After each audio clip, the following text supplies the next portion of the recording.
नमस्कार, मी सुनील. आपण पाहतात आवाज इंडिया मराठी. आता एक नजर टाकूयात महत्त्वाच्या घडामोडींवर. मुख्यमंत्री देवेंद्र फडणवीस यांनी सरकारी विभागांमधील मनमानी आणि अनावश्यक खर्चावर नियंत्रण ठेवण्यासाठी कठोर निर्णय घेतला आहे. अर्थ विभागाची जबाबदारी स्वतःकडे घेतल्यानंतर 15 फेब्रुवारीपासून नवीन निविदा काढणं आणि खरेदी प्रस्तावांना प्रशासकीय मान्यता देण्यावर बंदी घालण्याचे आदेश देण्यात आले आहेत.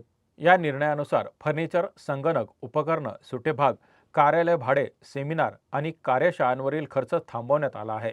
मात्र आरोग्य विभाग आणि वैद्यकीय शिक्षण विभागासाठी औषध खरेदीला सूट देण्यात आली असून केंद्र पुरस्कृत योजना आणि बाह्य सहाय्यित प्रकल्पांनाही अपवाद ठेवण्यात आला आहे. आर्थिक वर्षाच्या अखेरीस निधी खर्च करण्यासाठी होणाऱ्या घाईघाईच्या खरेदीला आळा घालणं हा या निर्णयामागचा उद्देश आहे.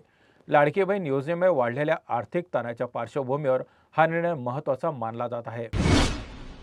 अजित पवारांच्या निधनानंतर राष्ट्रवादी काँग्रेसच्या दोन्ही गटांच्या संभाव्य एकत्रीकरणावर राज्याच्या राजकारणात जोरदार चर्चा सुरू आहे. या पार्श्वभूमीवर राष्ट्रवादीचे प्रदेश अध्यक्ष सुनील तटकरे यांनी आम्ही एनडीएमध्ये आहोत आणि भविष्यातही राहू, त्यामुळे आमच्यासोबत यायचं असेल तर संबंधितांनी आपली भूमिका स्पष्ट करावी, असं सूचक वक्तव्य केलं आहे. दरम्यान राष्ट्रवादीचे कार्यकारी अध्यक्ष प्रफुल्ल पटेल यांनी दिल्लीत पंतप्रधान नरेंद्र मोदी आणि केंद्रीय गृहमंत्री अमित शहा यांची भेट घेतल्यानं राजकीय चर्चांना आणखी उधाण आलं आहे. मात्र या भेटीत नेमकी कोणती चर्चा झाली याबाबत स्पष्टता नाही. राष्ट्रवादीच्या राष्ट्रीय अध्यक्षपदावरून आणि पक्ष विलीनीकरणाबाबत सुरू असलेल्या चर्चांवर स्पष्टीकरण देताना प्रफुल्ल पटेल यांनी विलीनीकरणाबाबत कोणतीही चर्चा नसल्याचं स्पष्ट केलं आहे. राष्ट्रवादी काँग्रेसच्या विलीनीकरणाबाबत चर्चा सुरू होती ही वस्तुस्थिती असल्याचा दावा राज्याचे परिवहन मंत्री प्रताप सरनाईक यांनी केला आहे. विलीनीकरणाबाबत पक्षांतर्गत कुजबूज होती अशी माहिती त्यांनी दिली आहे. शरद पवार यांनी याआधी विलीनीकरणाबाबत चर्चा नसल्याचं सांगितलं होतं. मात्र अजित पवार यांच्या अकाली निधनानंतर शरद पवार वारंवार विलीनीकरणावर चर्चा सुरू असल्याचं सांगत आहेत. या दाव्यांमध्ये तथ्य असल्याचं सरनाईक यांनी स्पष्ट केलं आहे. राष्ट्रवादीचं विलीनीकरण हा पक्षाचा अंतर्गत विषय असून त्यावर अधिक भाष्य करणार नसल्याचं सांगताच विलीनीकरणाच्या चर्चांना वास्तवाचा आधार असल्याचंही सरनाईक यांनी नमूद केलं आहे. मुंबईच्या छत्रपती शिवाजी महाराज आंतरराष्ट्रीय विमानतळावर इंडिगो आणि एअर इंडियाच्या विमानांचे पंख एकमेकांना धडकले असल्याची माहिती समोर येत आहे.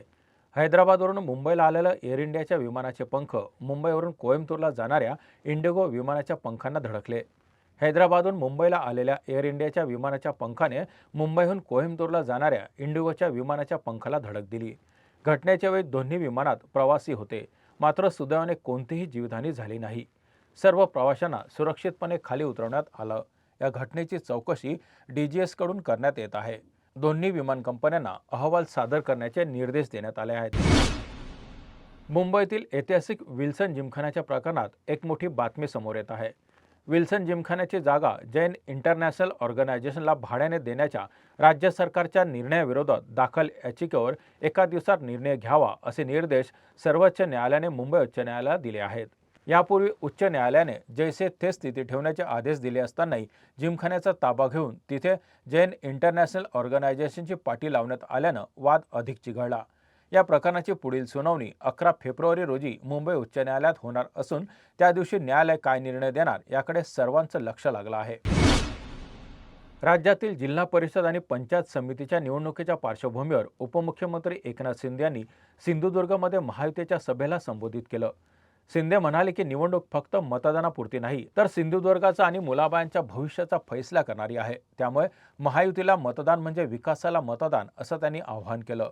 सभेनंतर बोलताना शिंदे यांनी लाडकी बहीण योजनेत हप्ता 1500 रुपयावरून 2100 रुपये करण्याबाबत एकनाथ शिंदे यांनी म्हटलं की वचननाम्यातील घोषणा योग्य वेळी पूर्ण केल्या जातील आणि योजना कधीही बंद होणार नाही. भारत आणि अमेरिका यांच्यातील नव्या व्यापार करारामुळे भारतीय शेतकरी आणि दुग्ध उत्पादकांना मोठा फटका बसण्याची भीती व्यक्त केली जात आहे. अमेरिकेचे अध्यक्ष डोनाल्ड ट्रम्प यांनी सोमवारी रात्री ट्विटद्वारे भारत अमेरिका व्यापार कराराची घोषणा केली होती. या करारानुसार अमेरिकेतून भारतात जाणाऱ्या भारतीय उत्पादकांवरील आयात कर 25% वरून 18% कमी केला जाईल. तथापि काही क्षेत्रांमध्ये अमेरिकन उत्पादकांसाठी भारताच्या बाजारात दरवाजे खुले होण्याची शक्यता आहे. दरम्यान केंद्रीय वाणिज्य मंत्री पियुष गोयल यांनी स्पष्ट केले की भारत अमेरिका करारात कृषी आणि दुग्धजन्य उत्पादकांना संरक्षण दिलं गेलं आहे. लवकरच दोन्ही देशांमध्ये संयुक्त निवेदन जारी केलं जाईल.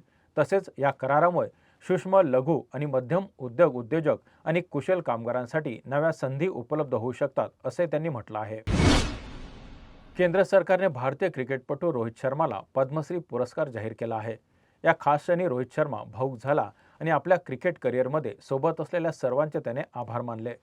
त्याने सांगितले की देशासाठी ट्रॉफी जिंकणं आणि मॅचेस जिंकण्याचा प्रयत्न तो पुढे चालू ठेवणार आहे.